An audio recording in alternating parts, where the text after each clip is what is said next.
back to the Bloom Diaries Podcast. I'm your host, Raina. And I'm Emily. And today we have a very special guest here. Would you like to introduce yourself? Hi, I'm Anime. So nice of you Woo! to be here today. So, the Yeah. topic of this podcast today will be talking about K pop. And we haven't been talking about K pop in a while now. So, we Mhm. decided to bring Anime here along with us because she's one of the ultimate friends that is very into K-pop and she knows so much about it, and especially with her experiences with going to concerts and events. And so, yeah, let's get into it. For the first question, we have, how did you get into K-pop? I think it was like 12 years ago now.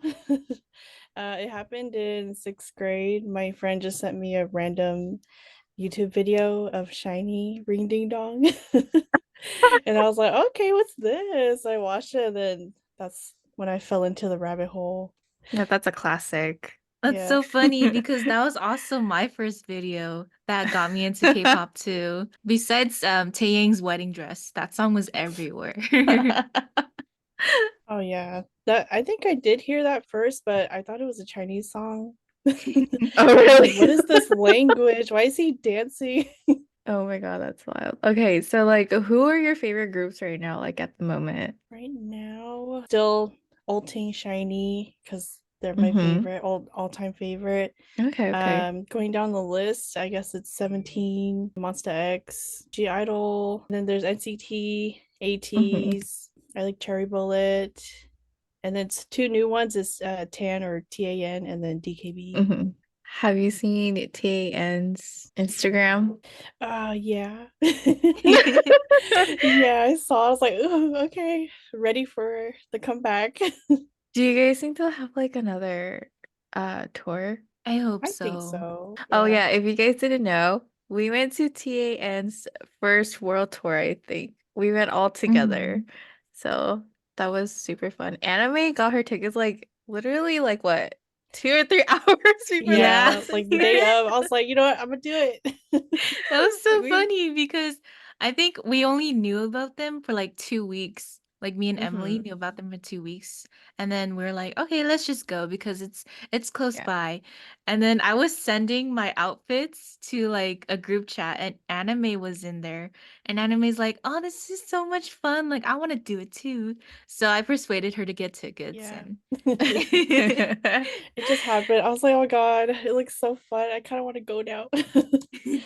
No, literally, their concerts are so fun. I low-key miss them. So like talking Honestly. about TAN, like who's your bias? Let everyone know who your Oh, bias my is. bias. Yeah. Okay, at first I was like, I don't know who it is, but then I kind of chose Sunghyuk because I Mm-hmm. knew him from I think it was Produce 101. And then afterwards I was like, oh God, now I don't really know. But I think it is still Sunghyuk and also Changsun because I was like, okay, Changsun's kind of cute. He is. He is. I got a picture with him the second time we went. And then I think I also got a picture with him. And then I also did Sunghyuk and I was like, okay, I chose the two perfect guys. Rena, who's your bias in TAN? My first bias was between Jaejoon and Changsung, but Mm-hmm. now I would say it's Joanne all the way. Jua. Yeah, I have Ooh. him on my phone. Like he's Oh always yeah, Oh my here. God, I yeah. saw her her lock screen. I'm like, oh, oh my God, he's a player along He with is. Oh my Chijun. God. Along with Mhm. Chijun, His Instagram posts are too much. I'm like, boy, can you stop? honestly, yeah. But like talking about bias, like who's your bias in Shiny? Shiny is Onu. Um, Same. yeah. Oh But I'm in my my God. sad era because he doesn't want to come back. Oh yeah, he doesn't. Yeah. I Doesn't. feel like a military wife all over again. Yeah, we're military wise every year. For real. So, me, Reina, we've seen you go to a lot of K-pop concerts. Yeah. So, yeah, which one is the best one you've gone so far? I would say probably 17. I think just because they have the most fun at their concerts. Oh. And I feel like a lot of people have seen it where towards the end they do the Aju Nice thing and they replay it a bunch of times. Everybody just kind of is going hard. So it was really fun. Like the first time I went, I got floor and I was kind of third row from the stage. Yeah, and it was just so Ooh. fun. Like, it like their energy too. They really enjoy being on the stage and then they interact with the fans a lot. And then my Mhm. second time going, I was seated, so it was kind of far back, but it was still really fun seeing it from afar because you can still tell that they're enjoying being on the stage. Yeah, gotta Yeah. add I that to should. our list. Yeah, we should go this time. Yeah, I recommend it, but then I also kind of want to gatekeep because it's been so crazy with their tickets, like getting Oh, good has tickets. it? So yeah, I'm just like, you know what, y'all, everyone for themselves. I'm gonna get floor again. Goodbye. So like, are there any concerts that you're going to soon? I'm going to Yongguk, Bang Yongguk I in still gotta buy April. tickets for that. I think so far that's it for like K-pop Korean music wise. Because other than Mhm. him, it's Jamie Miller. Oh, you're gonna go see Yeah, him Oh. again? yeah. He was the opener for Eric Nam. I was like, oh my god, I love this freaking white boy. What do you like about the K-pop community? It's very welcoming, I would say. Most people are very open to different concepts. So I like how it gets pretty diverse, but then there's still that very like K-pop sound to it. So I like that. Usually when I meet most people at concerts, they're very friendly. So I'm like, thank God no one's like mean or anything. People are welcoming. They are open to talk about K-pop in general, like their biases, and it feels very nice to feel like that sense of, I guess, belonging. Is there anything that you don't like? When I went to KCON, there was this group of people. We had like numbers and everything for our tiers, but they didn't want to move. And we're like, okay, why can't you just move? Because we're all cooperating here. Like, come on. Like, Mm-hmm. I know you kind of want to get good seats, but that line was literally like VIP to be floor, so you can be anywhere and then somehow get a good spot. But they didn't want to move. So I was like, okay, whatever. Kind of rude. There's that. There's kind of people who are delulu when something happens that they go 180 and they're like bashing on the idol. And it's like, okay, can't you think of this logically? Like a lot of the Mm-hmm. dating scandals where it's like you really like them, you want to support them, right? But here they are dating someone and then you turn 180 and you're like, what the heck? Do you have any tips going to a concert? Tips? Yeah. Depending on your seat, I would say like how early you should go. For example, ATs, when I got floor for them, a lot of people woke up before 8 to go to the venue and get wristbands so that you have your number in line. And I didn't know Mm-hmm. that. I went there at like 12 and there was only a few people there and I got my wristband. I think I was like 140 something. And I was like, damn, Mm-hmm. okay, I might be a little too far, like in the back, but I also got third row for that, so it wasn't Mm-hmm. too bad. But a lot of Mm-hmm. people wake up early to get wristbands to get like their numbers. I try not to buy merch. It does waste a lot of time buying merch because they're just standing there. Like if you're not Mm-hmm. in a seated like you don't have a seated ticket. So I try not to buy merch till probably the end and just see what's left. I would say it is good to go with someone in case you have to use the bathroom and they can keep your place in line. Unless you Mm-hmm. become really good friends with the people that you're next to in line, then they can hold your spot and you can go to pee. I think that's probably the tips I would have. At least like pre-concert, make sure you bring spray or deodorant because some Mm-hmm. people smell. I think also if you get floor tickets and it has an extended stage, kind of like where it's that part and then there's part that sticks out. I think being at the walkway is better because you kind of get both sides. But the pro to or Um, con to that is that you kind of see their butts from the other side. yeah. From the concerts I've seen, they do a lot of the main songs at the main stage and not the extended stage. For ATs, I was at the extended stage and they were doing like the songs that I wanted to see all the way in the main stage. And I was like, I can't even see them. My phone doesn't zoom in that much. Yeah, so I was just enjoying the music, watching the screen. I have a question for both of you.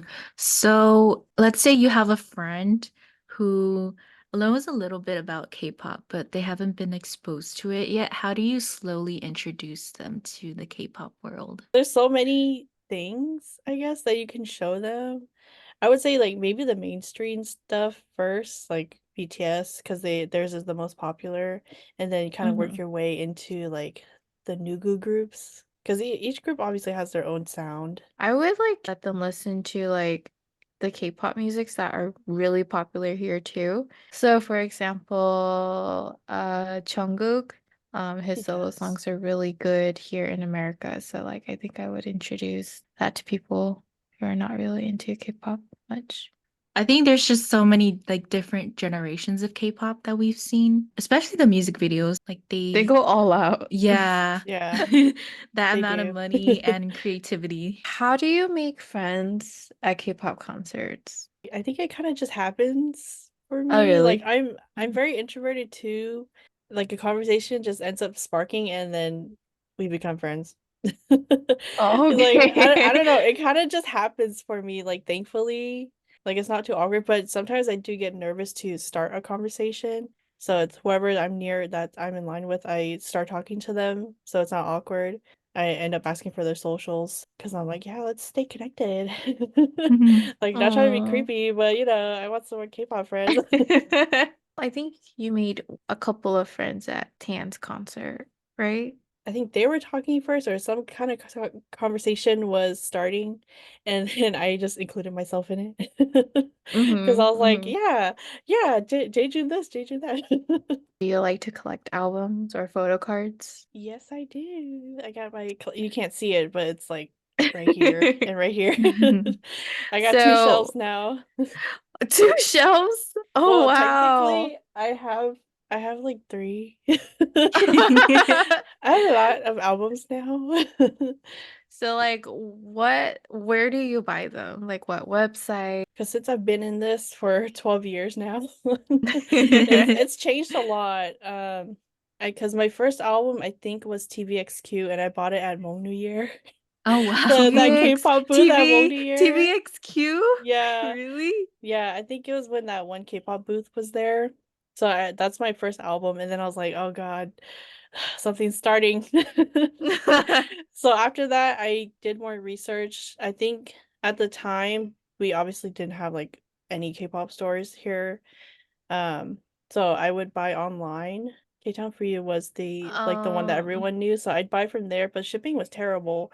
So I couldn't buy a lot of albums like I do now. Um, also it wasn't my money back then.